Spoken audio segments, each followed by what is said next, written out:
네, 유난히 무더웠던 여름이 서서히 끝나가고 있습니다.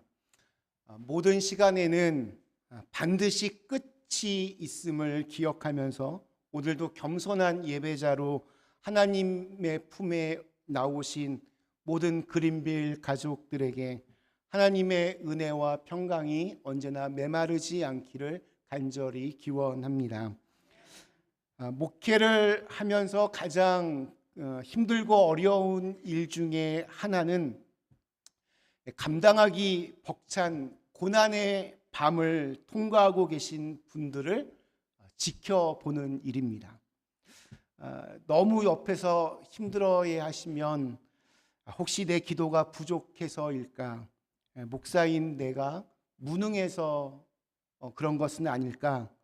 그런 생각이 들어서 참 힘이 듭니다. 반면에 목회하면서 가장 기쁠 때는 그렇게 힘들고 어려운 시간들을 보낸 교회 가족들이 기도하면서 그 문제들을 하나씩 하나씩 이겨내고 해결해 가면서 결국에는 그 과정을 통하여 놀라운 결과를 하나님께 영광을 올릴 때 그때 참 감동이 됩니다. 죽고 싶을 만큼 힘겨운 시간이었겠지만 그것이 오히려 하나님의 살아계심을 또한 하나님의 영광을 드러내는 감사의 시간이 되었을 때 그때 정말 기쁘고 또 행복합니다. 그런 고귀한 믿음의 사람들과 함께 이 길을 가고 있다 생각이 들 때 목사 되길 참 잘했다라고 하는 가슴 벅찬 행복과 감동이 밀려옵니다. 인생을 살면서 우리는 모든 것을 다 알 수 없습니다. 하나님, 지금 나에게 왜 이런 고통을 주십니까? 이렇게 묻게 되는 상황들이 정말 많이 일어납니다. 그러나 이것만큼은 꼭 기억하셨으면 좋겠습니다. 그 모든 고난의 시간 속에서도 하나님은 나와 함께 하십니다. 왜 그런지 나는 다 알 수는 없겠지만 그 안에는 나를 향하신 하나님의 선하신 뜻이 분명히 있습니다. 그 하나님의 뜻을 묻고 질문하고 묵상하면서 이렇게 알아나가는 것이 신앙의 여정이라고 말할 수 있습니다.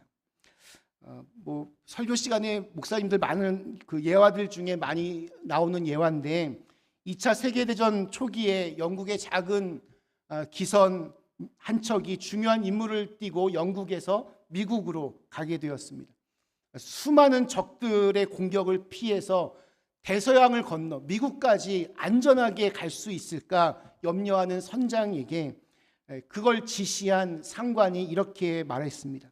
당신이 위험에 처할 때마다 이 비밀 부호를 사용해서 무전을 치면 당신에게 답신이 갈 것입니다. 선장이 이 말을 굳게 믿고 자그마한 배를 이끌고 험한 바다로 나갔습니다. 항해 도중에 저 멀리서 적의 함선처럼 보이는 것이 나타났습니다. 선장이 다급하게 비밀 부호로 무선을 치자 이런 답신이 돌아왔습니다. 다 알고 있다. 우리도 지금 적을 보고 있다. 그러니 우리가 그대 곁에 있음을 잊지 말라. 선장은 이 답신에 용기 백배하여 무사히 배를 이끌고 뉴욕 항구까지 무사히 도착할 수 있었습니다.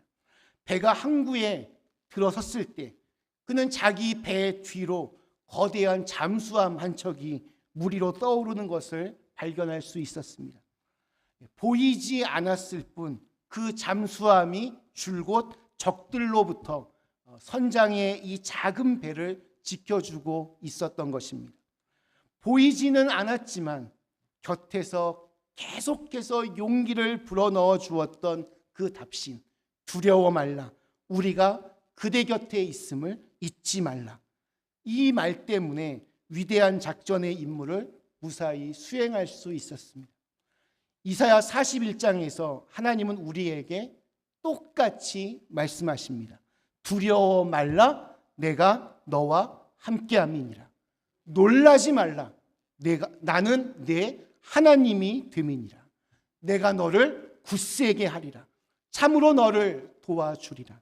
참으로 나의 의로운 오른손으로 너를 붙들리라. 아멘. 이럴 때는 아멘 하시는 게 좋죠. 우리가 이 땅에서 이렇게 살아간다는 것, 그것은 어떤 의미에서는 끊임없는 고난의 연속이라고 말할 수 있습니다. 힘든 일 하나 겨우 끝내놓고 이제 한시름 놓겠다 싶으면 바로 다음 문제가 기다리고 있습니다.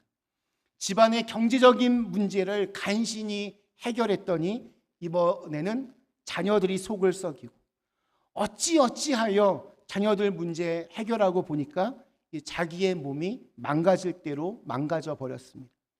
힘겹게 투병 생활을 이겨내었더니 이젠 내 옆에 있는 사람이 자꾸 내 속을 긁습니다.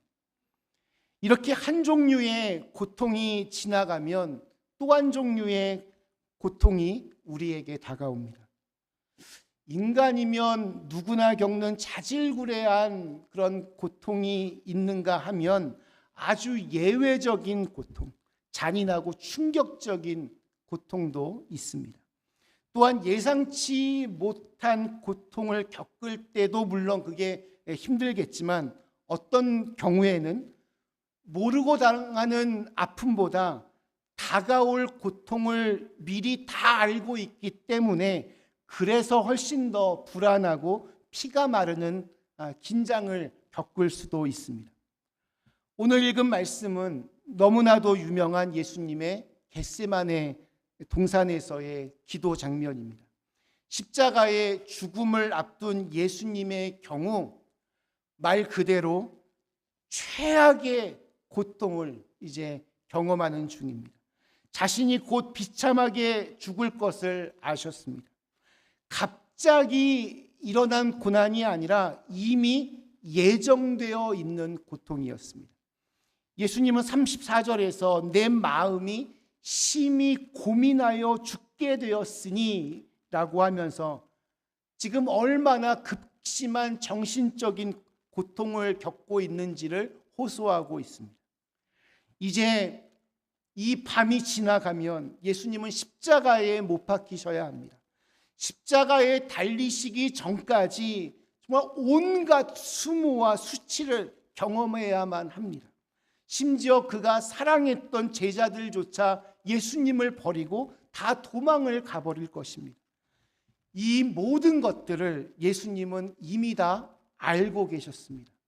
그러니 지금 기도하는 예수님의 지금 심정이 얼마나 복잡하고 힘이 들겠습니까?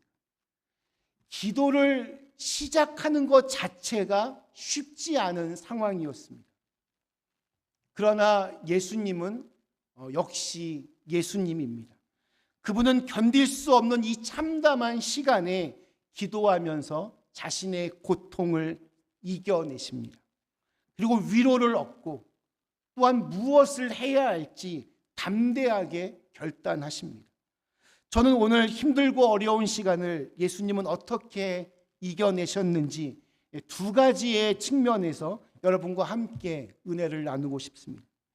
그 극심한 고통 앞에서 예수님이 보여주신 첫 번째 모습은 놀랍게도 자신의 곁을 지켜줄 친구를 찾으신 것이었습니다. 예수님께서 그 처절한 고통의 밤을 마주하시며 가장 먼저 하신 행동은 참 우리의 예상을 빗나갑니다. 우리 33절에 보면 예수님은 겟세마네 동산에 오르시며 베드로, 야고보, 요한을 곁에 데리고 가십니다. 그리고 34절에서 제자들에게 부탁하십니다. 내 마음이 심히 고민하여 죽게 되었으니 너희는 여기 머물러 깨어 있으라. 이 장면을 좀 가만히 한번 묵상해 보십시오. 예수님은 모든 능력을 가지신 완벽한 하나님의 아들이셨습니다. 하지만 육신을 입은 연약한 인간이기도 하셨기에 이 밤만큼은 홀로 그 무거운 짐을 다 지려고 하지 않으셨습니다. 예수님은 제자들에게 십자가를 나 대신 져달라고 부탁하신 것이 아니었습니다. 이 죽음의 문제를 네가 좀 대신 해결해 달라고 요구하신 것도 아니었습니다. 그저 이 극심한 고독과 외로움의 자리에 나와 함께 있어 달라고, 나와 함께 깨어 기도해 달라고 그렇게 부탁하셨습니다. 예수님조차도 그 숨막히는 고통의 밤을 통과하기 위해 마음을 나누고 곁을 지켜줄 친구가 필요하셨던 것입니다. 우리가 언제 진짜 친구를 알아볼 수 있습니까? 바로 고통을 당할 때입니다. 내 인생에 폭풍우가 몰아칠 때 그들이 보여주는 반응을 보면 진짜 친구가 누구인지를 알 수 있습니다. 그런 의미에서 고난은 우정의 테스트라고 할 수도 있습니다. 교육학자 레오 버스카글리아가 쓴 책에 보면 진정한 위로와 친구가 되어준다는 것이 무엇인지를 보여주는 이야기 하나가 나옵니다. 어느 마을에 사랑하는 아내를 잃고 깊은 슬픔에 빠진 할아버지가 있었습니다. 이웃 사람들은 할아버지를 위로하려고 찾아와서 여러 가지 좋은 말들을 건넵니다. 힘내세요. 산 사람은 살아야죠. 하지만 할아버지의 이 텅 빈 마음과 슬픔은 좀처럼 가시지를 않았습니다. 그런데 어느 날 옆집에 사는 4살짜리 꼬마 아이가 할아버지 집으로 아장아장 걸어 들어오더니 한참 뒤에 나오는 겁니다. 아이의 엄마가 걱정스럽게 물어봤습니다. 할아버지께서 지금 많이 힘드실 텐데, 많이 슬프실 텐데 귀찮게 한 건 아니지? 할아버지께 무슨 말씀을 드렸니? 그러자 아이가 이렇게 대답합니다. 저는 아무 말도 안 했어요. 할아버지가 거실에 앉아 계속 울고 계시길래 저도 그냥 할아버지 무릎에 앉아서 함께 울었어요. 훗날 이 할아버지는 이웃들에게 이렇게 말합니다. 수많은 조언보다 꼬마 아이가 내 무릎에 앉아 나와 함께 울어주었을 때 비로소 내 마음에 얼음이 녹고 다시 살아갈 힘을 얻었습니다. 친구라고 하는 존재는 정답을 말해주는 사람이 아닙니다.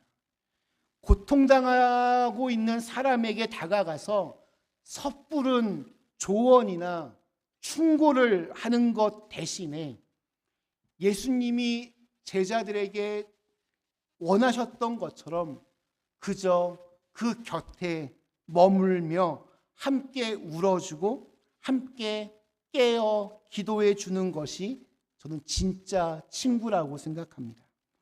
인생은 홀로 걷기에는 너무나 고독하고 또한 버거운 길입니다.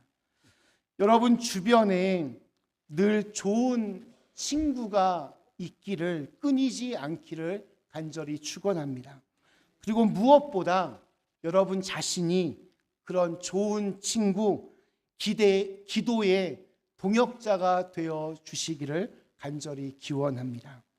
이러한 좋은 친구를 찾을 수 있는 가장 좋은 곳이 저는 교회라고 생각합니다.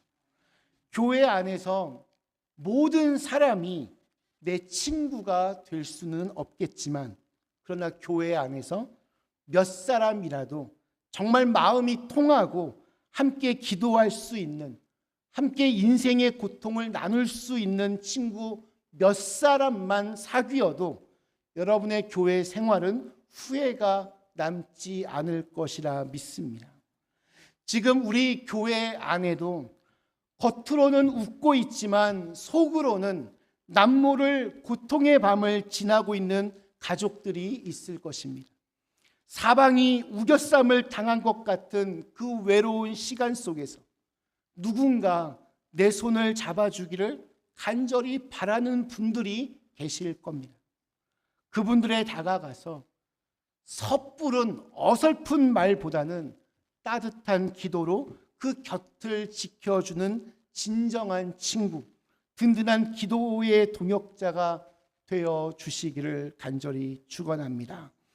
예수님께서 그 고통의 밤을 이겨내신 두 번째 모습은 사람의 위로가 끊어진 자리에서 온전히 하나님의 뜻을 구하는 것이었습니다. 우리가 인생의 폭풍우 속에서 서로에게 좋은 친구가 되어주는 것은 너무나도 중요한 일입니다. 그러나 동시에 인간이 주는 위로는 분명한 한계가 있음을 또한 인정할 수밖에 없습니다. 오늘 성경을 한번 보십시오. 예수님께서 그토록 애타게 3번이나 깨어 있어 달라고 부탁했지만 제자들은 깊은 잠에 빠져 있었습니다. 예수님이 가장 절실하게 기도의 동역자를 필요로 하셨던 순간에 그들은 잠을 자고 있었습니다. 정말 빵점짜리 친구들이 되어 있었습니다. 그러나 주님께서는 제자들의 연약함 때문에 좌절하거나 사람 때문에 절망하지 않으셨습니다. 오히려 사람의 위로가 닿지 않는 그 고독의 자리에서 예수님은 조금 더 나아가 땅에 엎드려 하나님을 찾으십니다. 우리 36절 말씀이 이렇게 기록합니다. 이르시되 아빠 아버지여 아버지께는 모든 것이 가능하오니 이 잔을 내게서 옮기시옵소서. 그러나 나의 원대로 마시옵고 아버지의 원대로 하옵소서. 예수님은 마치 어린아이가 아버지의 품에 기대어 울듯이 아빠 아버지라고 부르며 자기의 절망과 자신의 고통과 자신의 아픔을 속에서부터 남김없이 끄집어내시며 하나님을 부릅니다. 아빠, 아버지. 그분은 고독하셨습니다. 외로우셨습니다. 그러나 아직 마음을 다하여 부를 수 있는 아버지가 계셨습니다. 지금 고통의 밤을 통과하고 계신 분들이 있습니까? 하나님의 이름을 부를 수 있는 힘이 아직 남아 있다면 거기서부터 새 힘을 얻으실 수 있습니다. 그것이 새로운 출발점이 될 수 있습니다. 이탈리아에 한 소아마비 소녀가 있었습니다. 그녀는 자신의 상황을 비관해서 깊은 밤중에 독약을 먹고 자살을 시도했습니다. 하지만 아침에 신기하게도 눈이 떠졌습니다. 눈만 떠진 게 아니라 정신은 더 맑아졌습니다. 몸도 더 가뿐해졌습니다.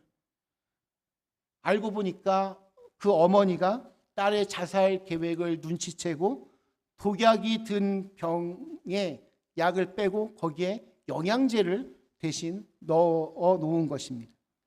소녀는 다음날 이번에는 강물에 뛰어들었습니다.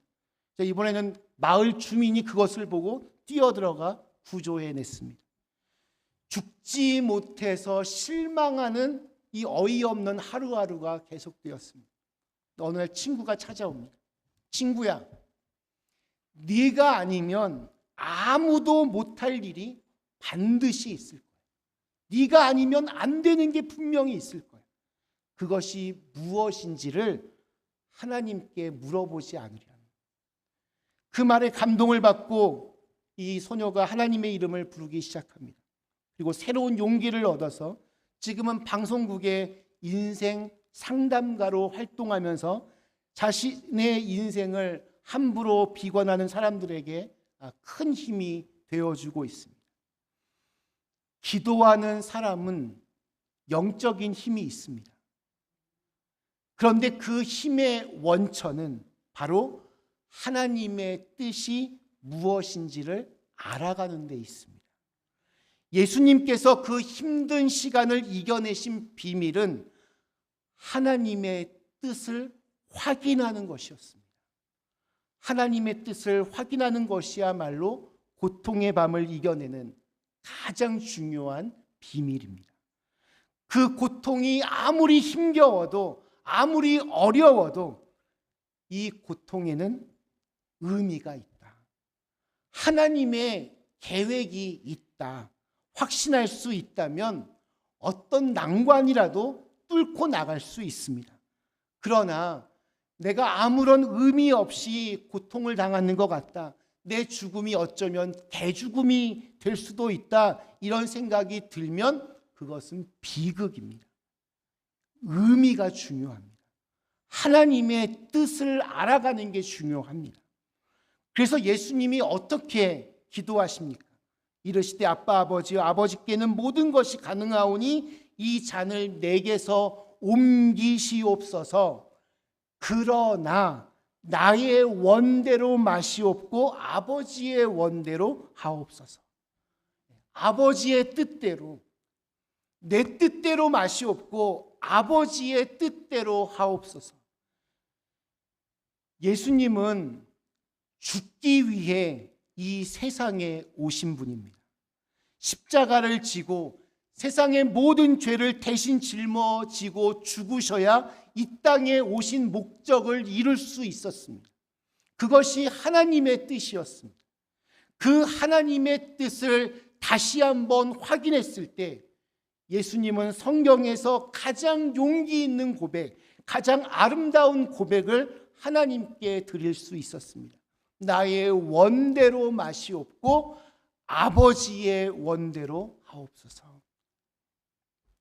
아프리카에 선교사로 갔던 한 여인이 그만 심한 폐병에 걸려서 고향으로 돌아오게 됐습니다.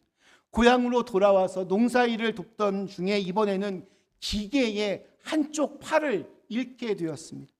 이처럼 겹치는 고난에 이 여인이 어떤 반응을 보였을까요? 기도했습니다. 주님, 저는 이제 오른팔이 없습니다. 주님, 이제 제가 무엇을 하기를 원하십니까? 이 여인은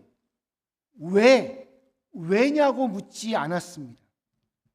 무엇을 해야 할지를 묻었습니다. 참으로 귀한 믿음이 아닐 수 없습니다. 뜻하지 않는 일이 발생했을 때 우리는 모든 것이 다 하나님의 탓인 양 하나님을 향해서 Why me? 왜 이런 일이 나에게만 일어납니까? 따집니다.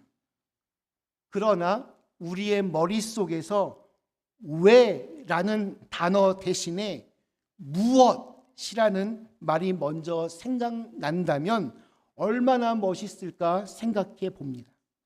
하나님, 이 답답한 상황 속에서 내가 지금 무엇을 하기를 원하십니까?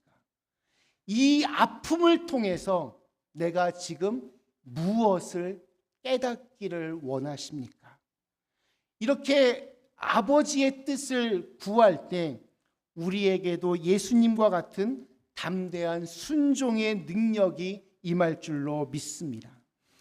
인도 선교의 문을 열었던 현대 선교의 아버지 윌리엄 켈리는 32살의 젊은 나이에 원대한 꿈을 꾸고 영국을 떠나 인도로 갔습니다.